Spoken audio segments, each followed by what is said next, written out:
और सबसे पहले बात महाराष्ट्र की कर लेते हैं। महाराष्ट्र में आज महायुति गठबंधन सरकार का राज तिलक होने वाला है।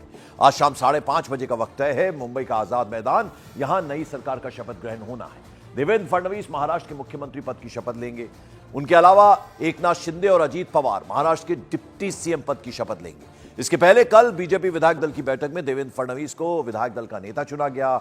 इसके बाद महायुति के तीनों प्रमुख नेता यानी देवेंद्र फडणवीस, एकनाथ शिंदे और अजीत पवार ने जाकर गवर्नर से मुलाकात की, सरकार बनाने का दावा पेश किया और फिर आज महाराष्ट्र में नई सरकार का शपथ ग्रहण होने वाला है। शाम 5:30 बजे आजाद मैदान मुंबई में देवेंद्र फडणवीस तीसरी बार महाराष्ट्र के सीएम पद की शपथ लेंगे। प्रधानमंत्री नरेंद्र मोदी के अलावा गृहमंत्री Amit Shah, defence minister Rajnath Singh, BJP अध्यक्ष जेपी नड्डा, उत्तर प्रदेश के मुख्यमंत्री योगी आदित्यनाथ और एनडीए शासित राज्यों के मुख्यमंत्री, उसके अलावा संत समाज के लोग, किसान और लाडली बहना योजना के 100 लाभार्थियों को भी शपथ ग्रहण समारोह में खास तौर पर आमंत्रित किया गया। तो बेहद भव्य तरीके से आज शपथ ग्रहण समारोह होना है मुंबई के आजाद मैदान में। वक्त है शाम 5:30 बजे।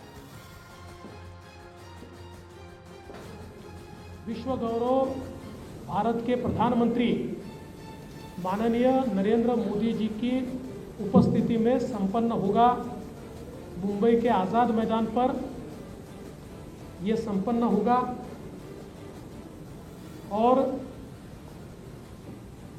इस शपथ विधि में तीनों पार्टी के नेता वहां पर रहेंगे। उसके बाद और किसका शपथ विधि होगा इसका फैसला हम शाम तक करेंगे। हमारी बैठकें हैं, उसके बाद हम शाम तक करेंगे। आणि राज्यपाल महोदयांनी परवानगी दिली। उद्या आझाद मैदानमध्ये संध्याकाळी 5:30 वाजता शपथविधी आहे। देवेंद्रजींनी देखील आपल्याला निमंत्रण दिलं आहे। आम्ही देखील आपल्या सगळ्यांना निमंत्रित करतोय आणि मला आनंद आहे की 2.5 वर्षापूर्वी इथेच वाटतं ना, इथेच देवेंद्रजींनी मी मुख्यमंत्री व्हावं म्हणून माझ्या नावाची शिफारस केली होती आणि आज देवेंद्रजी मुख्यमंत्री व्हावेत अशी शिफारस आणि पाठिंब्याचं पत्र शिवसेनेच्या वतीने आज आम्ही दिलंय। तो जैसा हमने आपको बताया, महाराष्ट्र में आज महायुति सरकार का शपथ ग्रहण होने वाला है। कौन कौन शपथ लेगा यह भी अब क्लियर हो गया है। लेकिन कल जब महायुति के तीनों नेता एक साथ मीडिया के सामने आए तो न्यूज 18 इंडिया के सवाल पर एकनाथ शिंदे और अजीत पवार ने जो जवाब दिया उस पर हॉल में 2 मिनट के लिए जमकर हंसी और ठहाके लगे। जरा वो दृश्य आप भी देखिए। क्या आप और अजीत दादा पवार साहब भी कल डिप्टी सीएम पद की शपथ लेंगे? अरे भैया, अभी तो कहा, देवेंद्र जी ने भी कहा, मैं भी कह रहा हूँ, रुको थोड़ा, अभी शाम तक रुको। अभी कल शपथ ली है ना, उनका समझ में आएगा। मैं तो लेने वाला हूँ।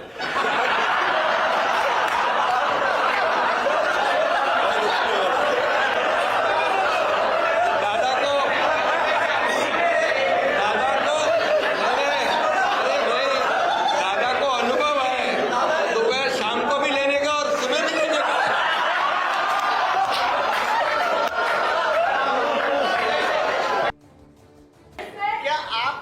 दादा पवार साहब भी कल डिप्टी सीएम पद की शपथ लेंगे? अरे भैया, अभी तो कहा, देवेंद्र जी ने भी कहा, मैं भी कह रहा हूँ, रुको थोड़ा, अभी शाम तक रुको। अभी कल शपथ ली है ना, उनका समझ में आएगा।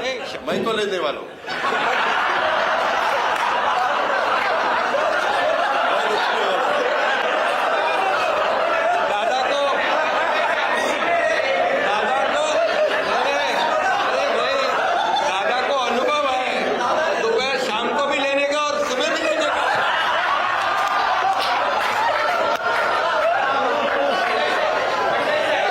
तो आज शाम 5:30 बजे देवेंद्र फडणवीस का राज तिलक होने वाला है। एक बार फिर से महाराष्ट्र के सीएम बनने जा रहे हैं। लेकिन फडणवीस के शपथ ग्रहण से पहले उनका महाराष्ट्र विधानसभा में दिया गया एक बयान सोशल मीडिया में छाया हुआ है।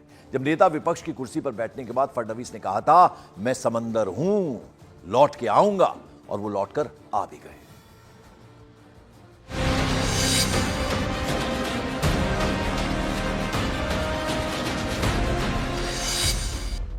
सर्वानुमते यानी कि सर्वसम्मति से देवेंद्र फडणवीस जी को पार्टी के नेता के रूप में घोषणा करता हूं और नेता घोषित करता हूं। सुन ले ओवैसी, कुत्ता भी ना पेशाब करेगा औरंगजेब की पहचान पर। अब तो तिरंगा लहराएंगे पूरे पाकिस्तान पर। मेरा पानी उतरता देख मेरे किनारे पर घर मत बसा लेना। मेरा पानी उतरता देख मेरे किनारे पर घर मत बसा लेना। मैं समंदर हूं, लौट कर वापिस आऊंगा।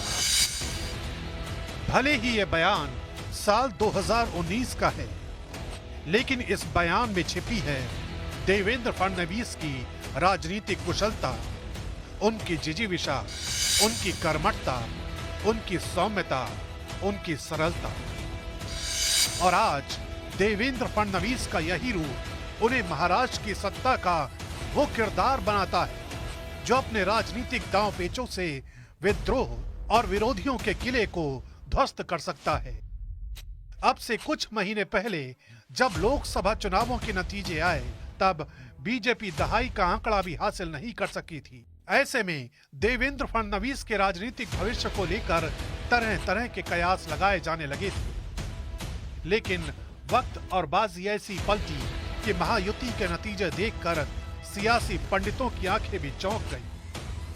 आणि महाराष्ट्राने जे मॅन्डेट या ठिकाणी आपल्याला दिलेलं आहे, खरं म्हणजे महाराष्ट्राच्या जनतेला मी साष्टांग दंडवत घालतो, अशा प्रकारचं मॅन्डेट महाराष्ट्राच्या जनतेने आपल्याला दिलेलं आहे। इन नतीजों ने महाराष्ट्र की राजनीति का भविष्य तय कर दिया था। इन आंकड़ों ने इशारा कर दिया था कि महाराष्ट्र की सत्ता का अगला सिरमौर कौन होने वाला है। इन नतीजों ने जता दिया था कि राजनीतिक बाजी को पलट देने वाले को देवेंद्र फडणवीस कहा जाता है। सर्वप्रथम आपल्या सर्वांचे मी आभार मानतो की आपण एकमताने या ठिकाणी विधिमंडळ गटाचा नेता म्हणून माझी निवड केली। साल 2014 के विधानसभा चुनावों से पहले ही देवेंद्र फडणवीस मृदुभाषी नेता के तौर पर अपनी पहचान बना चुके थे। महाराष्ट्र में मुख्यमंत्री पद के लिए हमेशा से वो पहली पसंद रहे हैं। पीएम नरेंद्र मोदी के उन पर विश्वास को ऐसे ही समझा जा सकता है कि भरी सभाओं में मोदी देवेंद्र फडणवीस का जिक्र करते रहे हैं। मैं श्री एकनाथ शिंदे जी, मेरे परम मित्र देवेंद्र फडणवीस जी, भाई अजित पवार जी, उन सब की भी भूरी भूरी प्रशंसा करता हूं। इतना ही नहीं, प्रधानमंत्री नरेंद्र मोदी की तरह अमित शाह भी देवेंद्र फडणवीस पर अटूट विश्वास करते हैं। देवेंद्र फडणवीस जनसंघ और बाद में बीजेपी के नेता रहे। स्वर्गीय गंगाधर फडणवीस के पुत्र हैं। वो गंगाधर फडणवीस जिन्हें नितिन गडकरी अपना राजनीतिक गुरु कहते हैं।